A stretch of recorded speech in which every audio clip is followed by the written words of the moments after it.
Hello everyone, Mayur here. Hello students. तो आज से हम जो है वो 10th स्टैंडर्ड के चैप्टर से हम शुरू करेंगे। आपके सिलेबस में टोटल 13 चैप्टर्स हैं, जिसमें से ये पहला चैप्टर है केमिकल रिएक्शंस एंड इक्वेशंस। अभी सबसे पहले थोड़ा रिवाइज करते हैं 9th स्टैंडर्ड में हम लोगों ने क्या पढ़ा था। जैसे कि हम लोगों ने पढ़ा था, एक है फिजिकल चेंजेस और केमिकल चेंजेस। अभी फिजिकल चेंज में फिजिकल रिएक्शन मतलब क्या, जैसे कि जो फिजिकल अपीयरेंस में चेंज होगा, जैसे water to ice, ice to पानी, फिर पानी को बॉईल किया, वापस वो स्टीम हो गया, कंडेंस हो गया। तो ये सब जो है ये फिजिकल अपीयरेंस में चेंज होता है, उसी को कहते हैं हम यह फिजिकल फिजिकल रिएक्शन। और chemical reaction means there is a change in the chemical property. Means वो जो प्रॉपर्टी है, जो वो सब्सटेंस का जो प्रॉपर्टी है वो कम्प्लीटली चेंज हो जाएगा। ठीक है, ये हम और मोस्टली ये जो चैप्टर है ये केमिकल रिएक्शन से ही डील करता है। ठीक है, तो अभी एक छोटा सा एग्जांपल से हम समझ लेते हैं कि थोड़ा फ़र्क क्या है फिजिकल और केमिकल रिएक्शंस में। अभी एग्जांपल लेते हैं, सिंपल एग्जांपल लेंगे, that is when ice melts into water. ठीक है, या वाटर इनटू आइस। तो अभी होता क्या है, देखिए यहाँ पे ये एक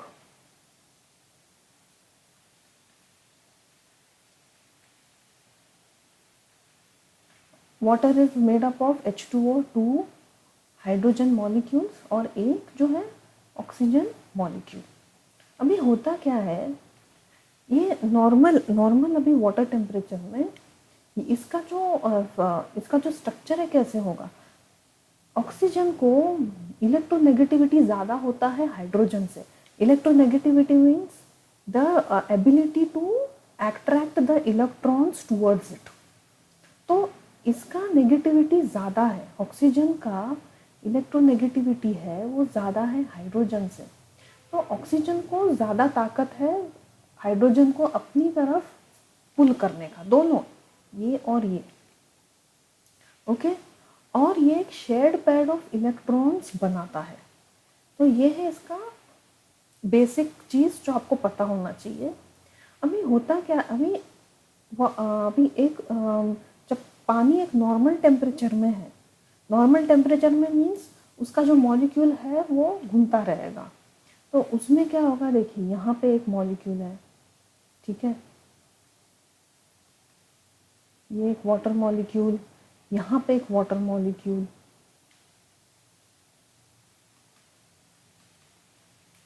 यहाँ पे एक वाटर मॉलिक्यूल। ये नॉर्मली इसमें घूमता रहेगा और यहाँ पे तो बॉन्ड होगा, बट इतना वर्कआउट नहीं होगा वो, ये नॉर्मल एक बॉन्ड बना रहा है।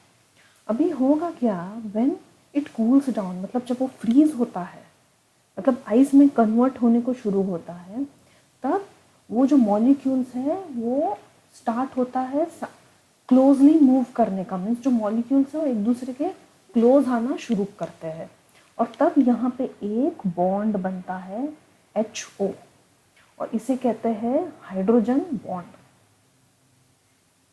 ठीक है, then when it cools down energy is given out, energy देता है वो बाहर, and starts to move slowly. thus the one hydrogen atom attracts the oxygen of another atom। अभी वापस से उस आइस को हीट किया, अभी आइस को हीट किया तो क्या होगा, ऑब्वियसली वो वाटर में कन्वर्ट हो जाएगा और उधर क्या होगा, जो मॉलिक्यूल्स है वो एनर्जी गेन करेगा और ये जो बॉन्ड है ये स्लोली ब्रेक हो जाएगा। ठीक है, तो अभी ये इसमें ये पूरा जो हम लोगों ने समझा, इसमें आपको किधर मॉलिक्यूलर स्ट्रक्चर में कुछ चेंजेस दिखा नहीं, खाली जो फ्रीज हुआ तो ये सामने आ गया, बट फिजिकली जो मॉलिक्यूलर स्ट्रक्चर है इसमें चेंजेस नहीं था। इसके लिए इसको फिजिकल रिएक्शन बोलते हैं। ठीक है, तो ये था फिजिकल रिएक्शन का एग्जाम्पल। अभी आगे चलते हैं, एक एग्जाम्पल समझते केमिकल केमिकल चेंज का। अभी सोडियम इन वाटर, अभी ये एक है वाटर मॉलिक्यूल, देखो यहाँ पे, और उसके साथ रिएक्ट कर रहा है सोडियम। अभी असल में ये अगर तुमको देखना है कैसे रिएक्ट हो रहा है तो बेटर बी केयरफुल, किसी अंडर सीनियर के गाइडेंस में ये एक्सपेरिमेंट तुमको देखना है, क्योंकि जब सोडियम पानी में मिक्स होता है तो एक्सप्लोजिव के जैसा रिएक्ट करता है, एक फ्लेम दिखेगा आपको, हमारा जो एक आवाज़ आएगी, एक्सप्लोजन का आवाज़ आएगा उसमें। तो better do this experiment under some senior guidance, अकेले मत करो। अभी इसमें क्या होगा, जब सोडियम वाटर के साथ रिएक्ट होता है तो ये जो सोडियम है यहाँ पे आ जाएगा, इसके साथ बॉन्ड बनाएगा, देखो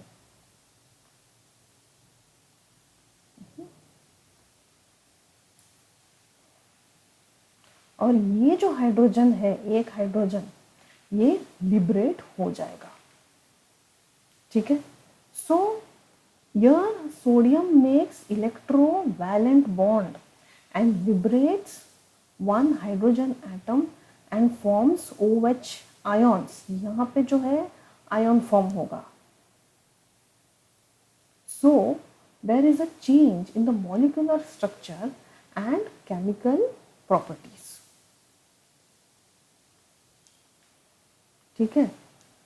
देखिए पूरा ये मॉलिक्यूल ही चेंज हो गया, देखिए सोडियम यहाँ पे आया, एक हाइड्रोजन लिबरेट हुआ, तो ये है एग्जाम्पल ऑफ केमिकल चेंज, ठीक है। अभी आगे चलते हैं। अभी ये कुछ टेक्स्ट बुक्स में तुम्हारे एग्जाम्पल्स थे, इसको भी डिस्कस कर लेते हैं। पहला क्या था, milk is left at a room temperature, ठीक है, ड्यूरिंग समर। समर में ही ज़रूरत नहीं है, ये डे टू डे में भी अगर आप रखो तो देखो कैसे लगेगा। When milk is left at a room temperature during summers, milk contains lactobacillus which produces lactic acid which turns the milk into sour। जो मिल्क का जो ये वो चेंज हो जाएगा। आपने कहीं देखा होगा, कहीं ऐसा कभी आपने दूध ऐसा रखा होगा आप लोगों ने बाहर पूरा दिन, तो एक पॉइंट पे आके देखिए जो एक थोड़ा एक पेक्युलर स्मेल आएगा उसमें से, मीन्स जो मिल्क है वो सॉर हुआ है, ठीक है। क्योंकि ये जो बैक्टीरिया है lactobacillus, it produces lactic acid, ठीक है, जिसके कारण जो मिल्क का जो टेस्ट है वो सॉर हो जाता है। दूसरा, an iron tawa pan meal is left exposed in humid climate। क्या होगा humid climate में, it reacts with oxygen and moisture, जो वहाँ पे है रस्ट फॉर्म होगा एकदम ऐसा रेडिश कलर में।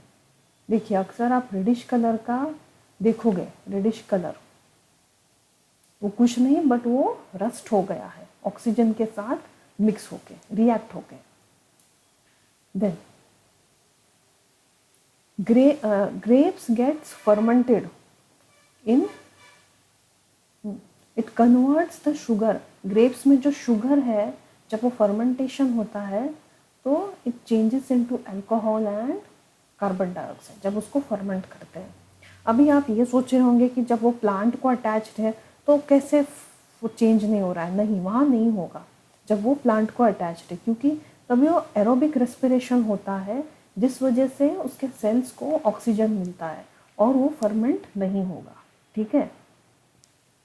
Then food is cooked, the molecules present in the food changes to new forms, नया ही जो सब्सटेंस है उसमें चेंज हो जाएगा, तो ये भी केमिकल रिएक्शन है।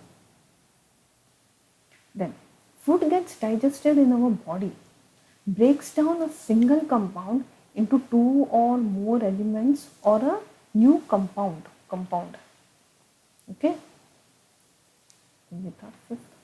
and when we respire, जब हम ब्रीदिंग करते हैं, अभी जैसे हम लोग ब्रीथ करते हैं तो क्या होता है, we take in oxygen and liberate, बाहर देते हैं हम कार्बन डाइऑक्साइड। वैसे ही फोटोसिंथेसिस में देखो, carbon plus water gives, this is glucose and oxygen. तो ये सब केमिकल रिएक्शन है। मीन्स एक वर्ड अगर हम समझेंगे तो दीज ऑल आर इरिवर्सिबल। देखो इसको रिवर्स कर सकते हैं, फिजिकल जो अपियरेंस था उसको हम चेंज कर सकते हैं, जैसे ice to water, water to steam, वापस उसको कंडेंस किया, वापस उसको फ्रीज किया, इसको हम चेंज नहीं कर सकते। So these all are irreversible reactions.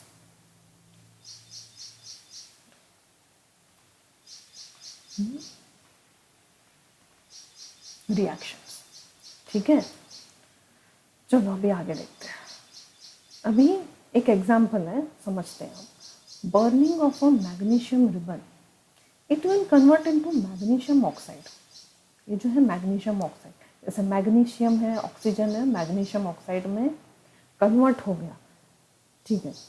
अभी ये हर वक्त नाम लिखना ज़रूरी है नहीं, नाम बड़े बड़े नाम लिखने से तो कन्वीनियंट नहीं होगा। तो उसके लिए ये कुछ सिंबल्स है जो हम लोगों ने, जो हम सिंबल्स यूज़ करते हैं, ठीक है। तो अभी यहाँ पे देखिए मैग्नीशियम और ऑक्सीजन मिला क्या, magnesium oxide.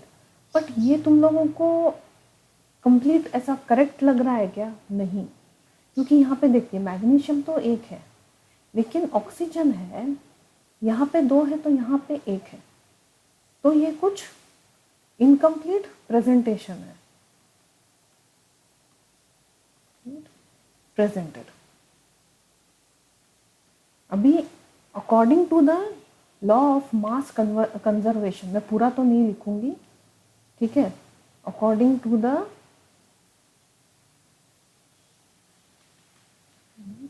Law of mass conservation, क्या बोलता है mass conservation? That the mass can neither be created nor destroyed.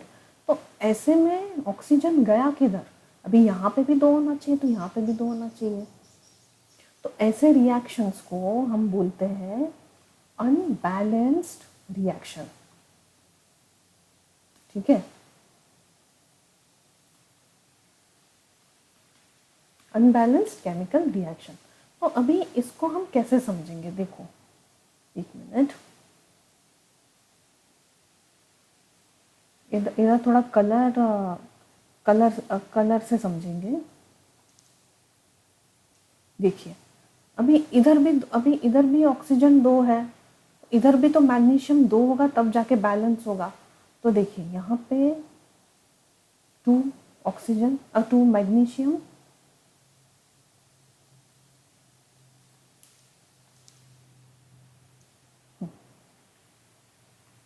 ये ऑक्सीजन है, तो तब जाके हम लोगों को जो मिलेगा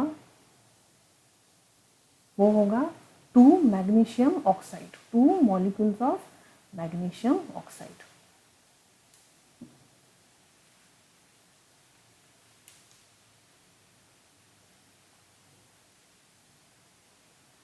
देखो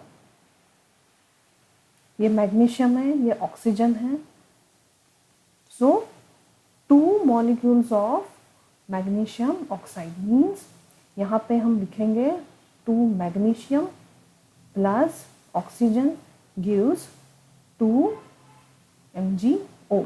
तो ये है बैलेंस्ड इक्वेशन।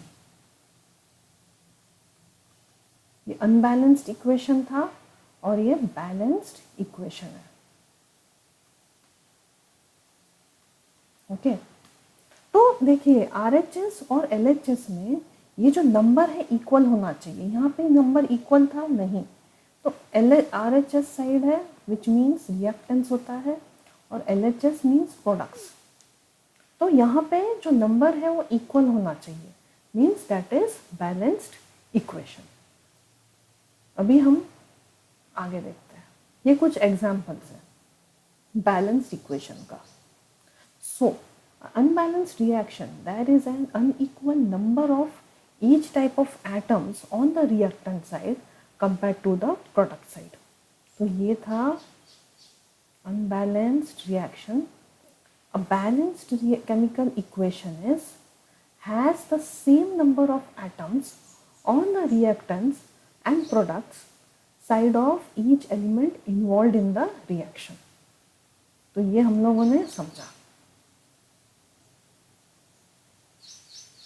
अभी हम ये कैसे करते हैं, कैसे रिप्रेजेंट करते हैं, स्टेप बाय स्टेप हम पढ़ेंगे। अभी ये देखिए, ये सबसे पहले आपको बैलेंस दिख रहा है? नो, ये बैलेंस्ड इक्वेशन नहीं है। देखो यहाँ पे आयरन है, एक ही है रिएक्टेंट साइड में, यहाँ पे 3 है, ऑक्सीजन इज 4, यहाँ पे 1 है, हाइड्रोजन इज 2, तो यहाँ पे 1 है। तो अभी हम क्या करेंगे, सबसे पहला स्टेप है इक्वेशन को लिखो, और तुम्हारे कन्वीनियंस के लिए, ताकि कुछ मिस्टेक ना हो, ऐसे एक बॉक्स ड्रॉ कर दीजिएगा। बॉक्स ड्रॉ कर दिया,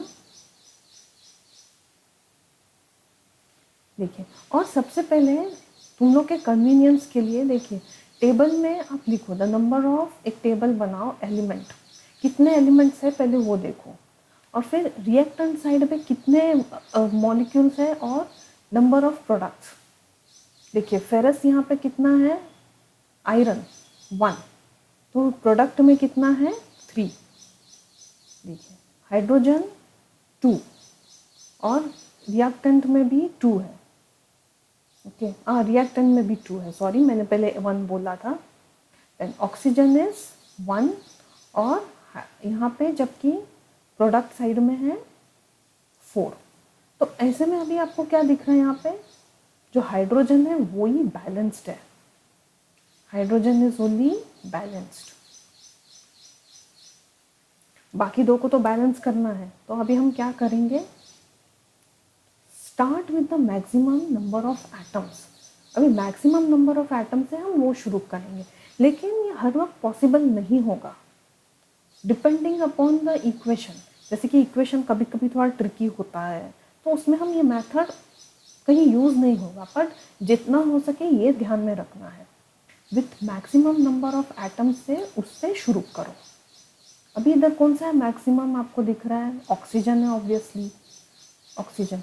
तो ऑक्सीजन का जो एटम्स है वो रिएक्टेंट में कितना है, 1 रिएक्टेंट साइड पे, और प्रोडक्ट साइड में 4। तो अब इसको बैलेंस करने के लिए क्या करोगे, सिंपल, इसको 1 से रिएक्टेंट साइड पे इसको मल्टीप्लाई कर दो, ठीक है, 1 इंटू 4, और यहाँ पे product side is 4 into 1। Okay, हम देखेंगे बाद में। Step 4, okay, atoms of hydrogen, अच्छा ठीक है, हम लोग यहाँ मल्टीप्लाई कर देते हैं, इसको 4 के साथ मल्टीप्लाई किया। देखो एक मिनट, इधर थोड़ा सा मैंने गैप छोड़ना चाहिए था।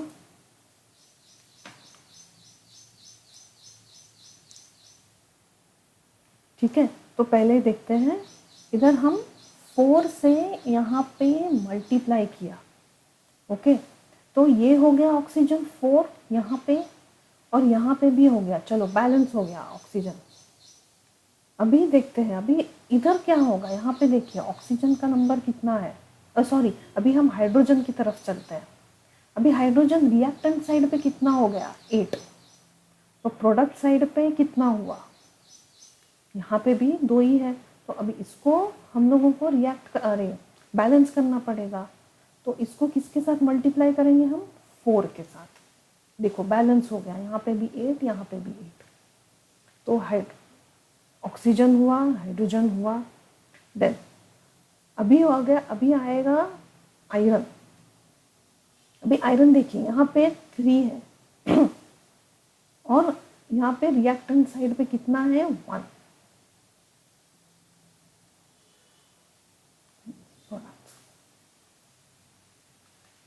ओके, तो अभी यहाँ पे क्या होगा, सिंपल, यहाँ पे 3 के साथ मल्टीप्लाई कर देंगे, तो यहाँ पे भी 3 फेरस, यहाँ पे भी 3 फेरस आयरन, तो बैलेंस हो गया अभी equation. The number of atoms on the right hand side and left hand side is equal. तो ये हो गया हमारा बैलेंस्ड इक्वेशन।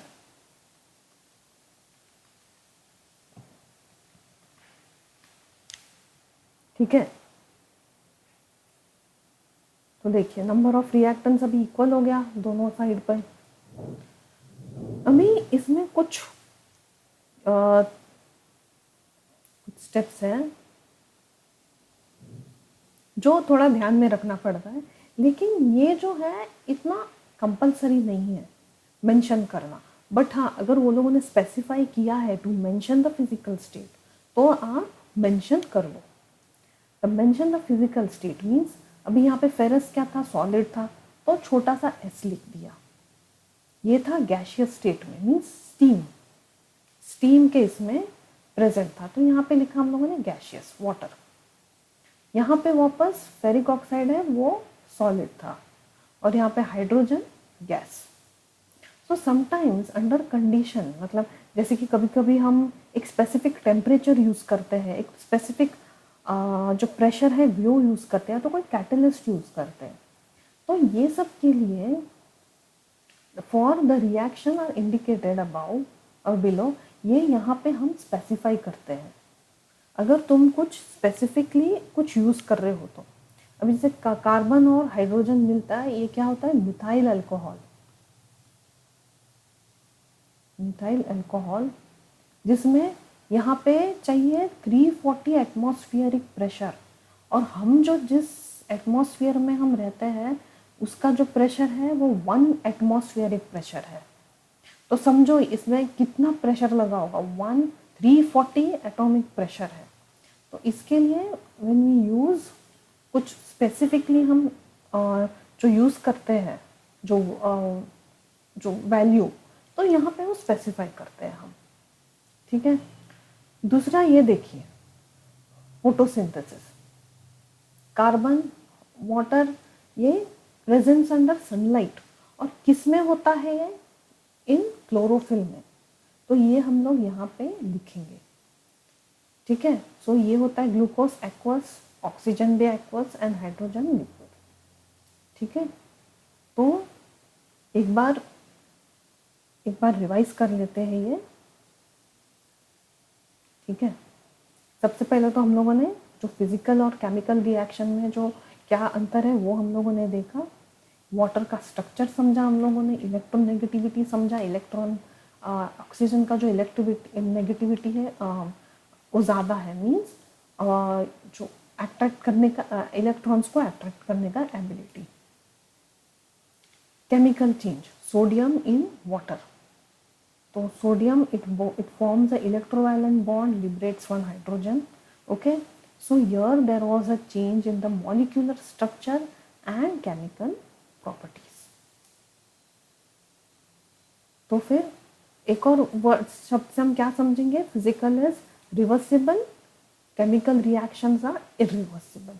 ये कुछ टेक्स्ट बुक्स के कुछ एग्जाम्पल थे, यहाँ पे मैं मेंशन करना भूल गई, सनलाइट एंड क्लोरोफिल। ओके,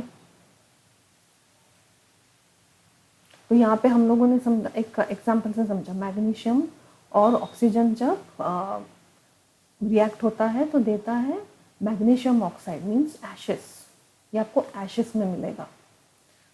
फिर यहाँ पे हम लोगों ने समझा कि दोनों तरफ तो एटम्स बैलेंस्ड और अनबैलेंस्ड इक्वेशन हम लोगों ने समझा। यहाँ पे RHS और LHS में total number of atoms of each जो पार्टिसिपेट कर रहा है रिएक्शन में, उसका जो नंबर ऑफ एटम्स है वो इक्वल होना चाहिए, तब जाके वो बैलेंस इक्वेशन होता है।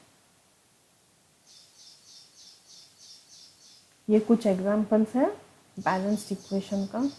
तो unbalanced equation, there is unequal number of each type of atoms on the reactant compared to the positive side, or balanced chemical equation has the same number of atoms on the reactants and product side of each element involved in the reaction. फिर हम लोगों ने ये step by step समझा कि जब एक balanced chemical equations अगर सॉल्व करने आया तो तो कन्वीनियंट के लिए पहले एक बॉक्स ड्रॉ कर लो, ओके। और सबसे पहले लिख दो कि reactance on the right hand side, reactant side और प्रोडक्ट साइड पे कितना है। फिर हम लोग इसको बैलेंस कैसे करते हैं, ऑक्सीजन का देखा तो उसको मल्टीप्लाई किया हम लोगों ने रिएक्टेंट और प्रोडक्ट्स का जो ये जो नंबर है वो देख के, प्रोडक्ट देखो 1 इंटू 4, 4 इंटू 1, तो हो गया बैलेंस। और हाइड्रोजन भी यहाँ पे 8 हुआ तो यहाँ पे भी इसको 4 से मल्टीप्लाई किया तो बैलेंस हो गया। आयरन, इसको यहाँ से सिंपली 3 डाल दिया तो यहाँ पे बैलेंस हो गया।